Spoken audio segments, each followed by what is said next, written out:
नमस्कार। YouTube channel के Sunday classes में मैं मुकेश सर फिर से उपस्थित हूं। क्लास 10th के वर्ल्ड हिस्ट्री के अंतर्गत पहले चैप्टर के चौथे भाग में, जिसमें आज हम देखेंगे जर्मनी का एकीकरण। इसके पहले हम फ्रांस की क्रांति, राष्ट्रवाद का उदय, इटली का एकीकरण और आज हम देखेंगे जर्मनी का एकीकरण, जिसमें हम विशेष रूप से बिस्मार्क को पढ़ेंगे। थोड़ा सा प्रकाश डालेंगे जर्मनी पर। जर्मनी मध्यकाल से पूर्व या मध्यकाल में यूं कहें तो लगभग 800 ईस्वी के आसपास वहां शर्मा के नेतृत्व में संगठित होकर के एक राज्य हुआ करता था, एक देश हुआ करता था जो सुदृढ़ व्यवस्था में था। लेकिन समय के अनुसार उसका विखंडीकरण हुआ और लगभग 300 भागों में वह बंट गया। मूल रूप से राजनीतिक स्वरूप अगर देखें तो दो भाग, जिसमें उत्तरी जर्मनी और दक्षिणी जर्मनी। उत्तरी जर्मनी में जो ईसाई थे वे प्रोटेस्टेंट को मानते थे और जो दक्षिणी जर्मनी के लोग थे वह कैथोलिक धर्म को मानते थे। और दक्षिणी जर्मनी में ही एक राजनीतिक या यूं कहें प्रतिनिधियों का एक संगठन था जिसको डाइट कहा जाता था, जहां सभी लोग बैठ करके मिलते थे और अपने विचार को रखते थे। उसी समय जब 1806 में नेपोलियन बोनापार्ट का आक्रमण होता है तो नेपोलियन अपने भाई को जब वहां का चांसलर नियुक्त करता है तो वहां राष्ट्रवाद की उत्पत्ति होती है और बोनापार्ट के द्वारा राइन राज्य संघ का निर्माण किया जाता है, जो कहीं ना कहीं राष्ट्रवाद को या राष्ट्रवाद की भावना को पनपने में मदद करता है। इसी दरमियान जर्मनी में बुद्धिजीवियों, किसानों, कलाकारों इत्यादि का प्रवेश होता है, जिसमें मुख्य रूप से पर्सा, जो जर्मनी पर अपना कब्जा किए हुए है, यानी पर्सा के नेतृत्व में ही शासन काल में ही जर्मनी चल रहा है, और वहां के कुछ व्यक्ति जो बुद्धिजीवी वर्ग के हैं, जिसमें हीगल कांट, हम्बोल्ट, अर्नल्ट, जैकब ग्रीन, हार्डेनबर्ग और नोवेलिस्ट, ये लोग सामाजिक सुधारवादी और राष्ट्र प्रेम की भावना से ओतप्रोत हैं, जिसमें हीगल जो है वह ऐतिहासिक द्वंद्ववाद की व्याख्या करने के लिए फेमस है। अर्नल्ट जो है वे हीगल द्वंद्ववाद, अर्नल्ट जो है अपनी कविताओं के माध्यम से राष्ट्रवाद की भावना को प्रेरित करते हैं, जागृत करते हैं, कुछ चित्र के माध्यम से। और जर्मनी में राष्ट्रीय आंदोलन धीरे धीरे पनपना शुरू होता है। सांस्कृतिक, सामाजिक, यहां तक कि वहां के विद्यार्थी और शिक्षकों में भी यह भावना जागृत होती है और राष्ट्रीय आंदोलन का रूप लेती है। विद्यार्थियों और शिक्षकों का जर्मनी के एकीकरण में बहुत बड़ा योगदान होता है। वो लोग ब्रुसेनसेफ्ट एक संगठन बनाते हैं और फिर वाइमर गणराज्य का येना विश्वविद्यालय जो विद्यार्थी और शिक्षकों से मिल करके एक आंदोलन करने वाली संगठन का निर्माण करते हैं, जो आगे चलकर कहीं न कहीं जर्मनी के एकीकरण में सहयोग करते हैं। और 1848 आते आते जो मेटरनिख का दमनकारी नीति रहता है वो भी समय के अनुसार खत्म हो जाता है। इटली का एकीकरण भी कहीं न कहीं जर्मनी के एकीकरण में बहुत बड़ा रोल अदा करता है। और 1834 में जर्मनी के जर्मन व्यापारी एक संघ बनाते हैं, जालवेरिन संघ। और यह जालवेरिन संघ कहीं न कहीं राष्ट्रहित की तरफ इशारा करता है। 1830 की जो फ्रांस की क्रांति होती है, वह क्रांति भी राष्ट्रवादी भावनाओं को कुछ हवा देता है। सैक्सोनी, हनोवर, ये जो राज्य हैं, इसमें लोकतांत्रिक विद्रोह होने लगते हैं। और पारसा, ऑस्ट्रिया मिलकर के इस आंदोलन को कुचल देता है, क्योंकि आंदोलन छोटा रहता है।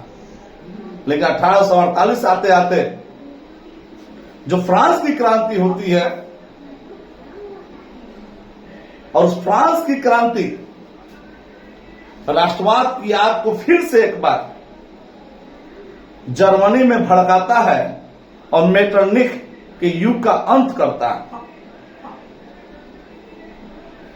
जर्मन जो राष्ट्रवादी होते हैं, उनका एक यान मार्च होता है 1848 ईस्वी में, और वह पुराने संसद की सभा जो फ्रैंकफर्ट है वहां इकट्ठा होते हैं। और वहां निर्णय लिया जाता है कि जर्मनी का जो एकीकरण होगा वह पर्सा के नेतृत्व में भी होगा, पर जो पर्सा के शासक होंगे उन्हीं के नेतृत्व में होगा। लेकिन जो पर्सा के शासक होते हैं वो फ्रेडरिक विलियम, ये कट्टरवादी, राजतंत्र के पोषक और पुराने विचारधारा को सहयोग करने वाले होते हैं, रूढ़िवादी होते हैं।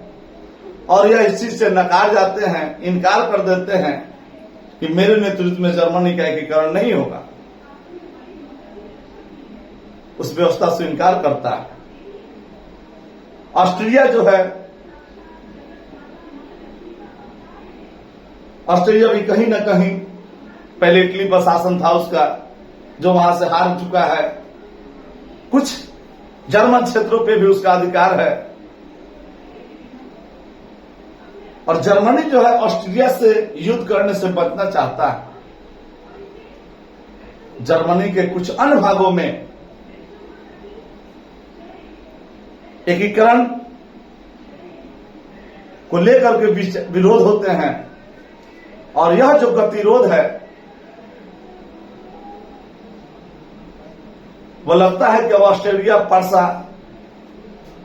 को मिलकर के ही कुछ करना होगा। पर्सा अब तक यह समझ चुका है कि जर्मनी का एकीकरण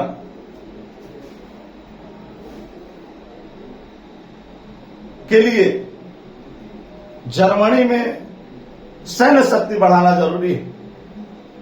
इसी बीच जो वहां के पर्सा के शासक होते हैं फ्रेडरिक विलियम, उसका निधन हो जाता है और उसका भाई विलियम पर्सा का शासक बनता है।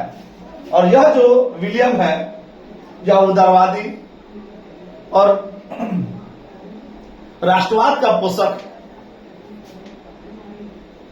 इसके नेतृत्व में ही औद्योगिक क्रांति जर्मनी में पनपता है। और औद्योगिक क्रांति की हवा जब तेज होती है तो बुद्धिजीवी वर्गों का भी विकास होता है।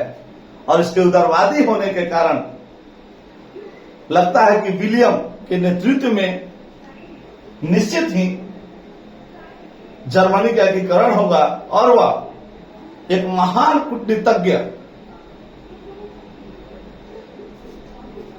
ऑटो वन बिस्मार्क को अपना प्रधानमंत्री या चांसलर नियुक्त करता है। प्रारंभ में वह जो जर्मन का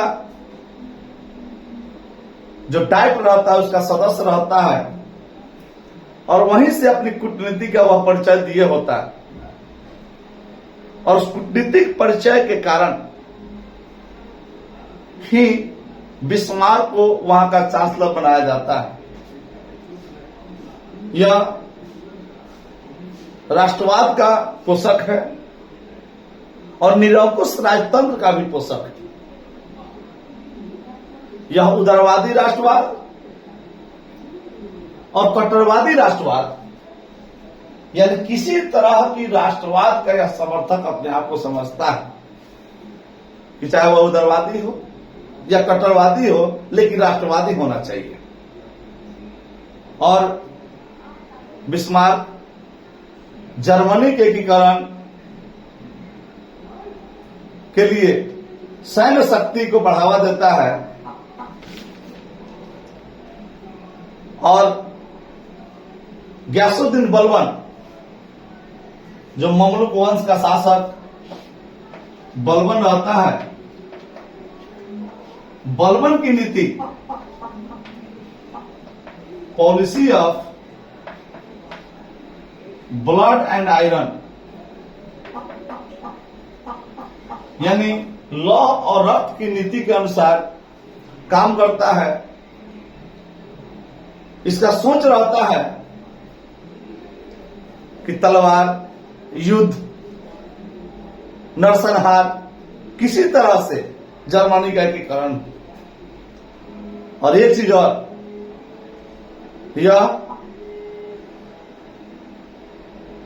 सैन्य शक्ति यानी अपने राष्ट्र में अनिवार्य सैन्य सेवा प्रारंभ करता है, लागू करता है, जिसका मतलब होता है कि एक निश्चित आयु वर्ग के सभी लोगों को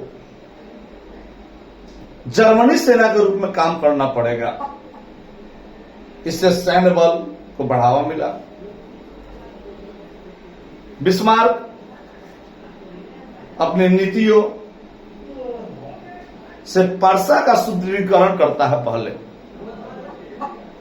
क्योंकि उस समय ऑस्ट्रेलिया मजबूत है, पर्सा के अंडर ही जर्मनी है, तो सबसे पहले पर्सा को मजबूत करता है।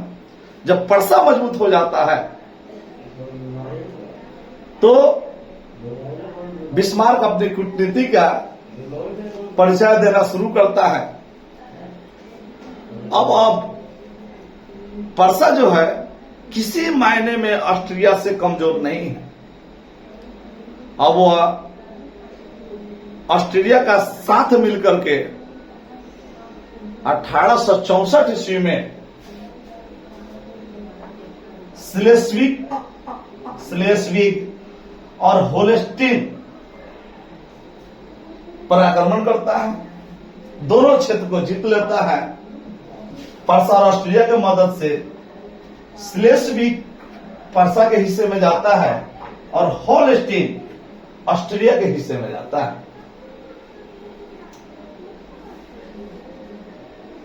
कुछ समय बाद ये जो ऑस्ट्रिया का क्षेत्र था होलेस्टीन, इसमें जर्मनों की संख्या ज्यादा होती है और पर्सा वहां के जर्मन लोगों को भड़का करके आंदोलन करवा देता है। जब वह आंदोलित रहता है, आंदोलन वहां छिड़ जाता है, तो ऑस्ट्रिया होलेस्टीन में अपने सैनिक भेजना चाहता है, लेकिन होलेस्टीन का जो रास्ता है वह पर्सा होकर के जाता है और पर्सा ऑस्ट्रिया को सैनिक को जाने से रोक देता है। इधर बिस्मार्क वह चाह रहा है कि ऑस्ट्रिया के साथ युद्ध हो, लेकिन वह ऑस्ट्रिया को जिम्मेवार ठहराना चाहता है कि वह आक्रमणकारी है, इसलिए खुद कदम नहीं उठाता है। और नतीजा होता है कि इधर बिस्मार्क फ्रांस से संधि करता है कि आप इस मैटर में तटस्थ रहिएगा, कुछ ना बोलिएगा। उस समय फ्रांस का शासक नेपोलियन तृतीय है और इस युद्ध में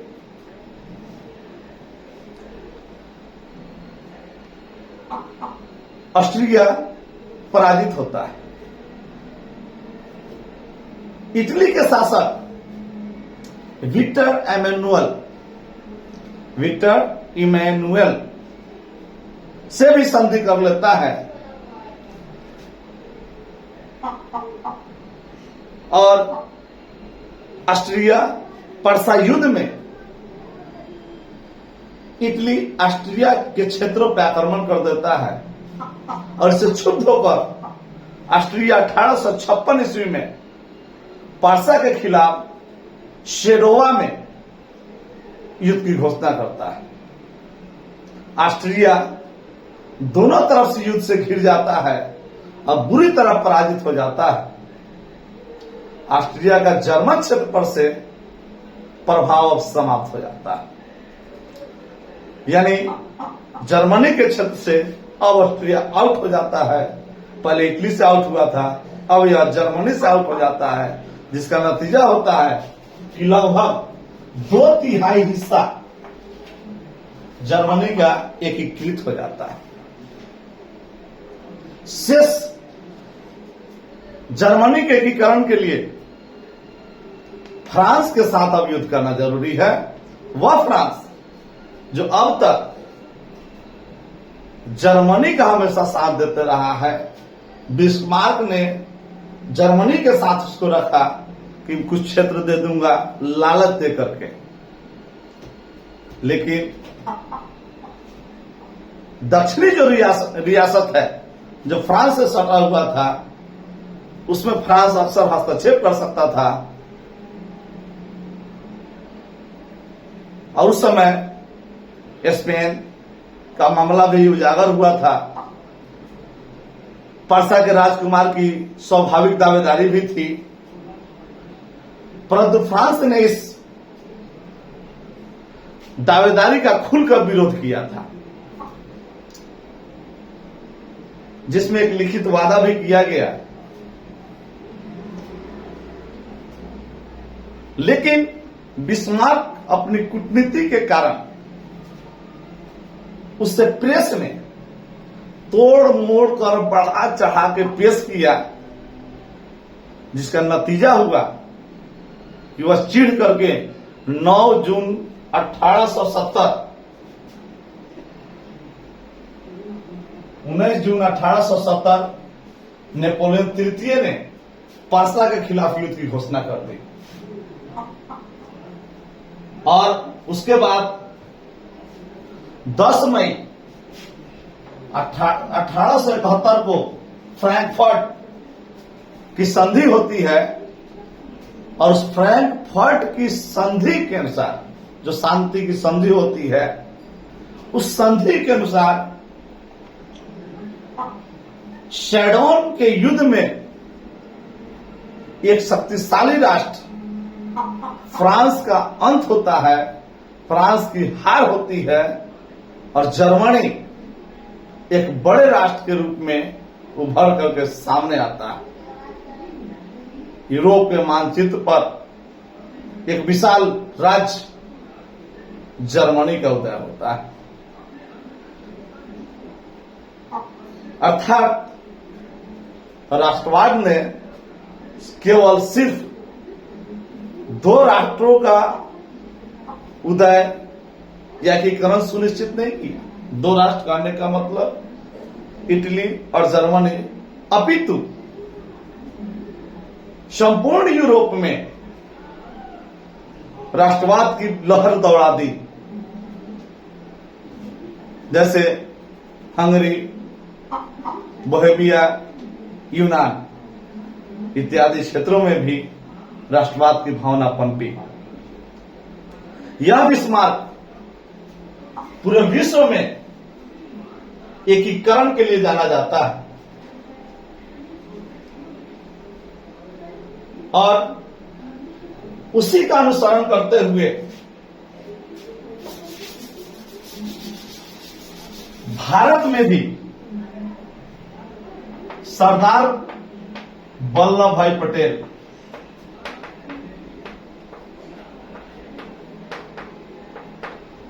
पटेल उसी की नीति, कूटनीति, इन्होंने भी साम दाम, दंड भेद इत्यादि का उपयोग करते हुए भारत की स्वतंत्रता के पश्चात लगभग 150 भागों में बटे रियासत को सैनिक बल पर,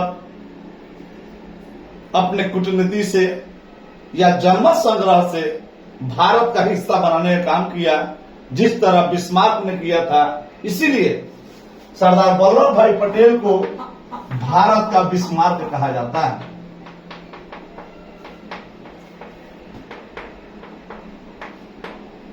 और उनकी जो रक्त और लौह की नीति थी, उसमें से रक्त की नीति तो इन्होंने छोड़ दिया, लेकिन पॉलिसी ऑफ आयरन रखा। इसीलिए उनकी नीति का जो लौह था, इसीलिए इन्हें लौह पुरुष भी कहा जाता है, यानी आयरन मैन।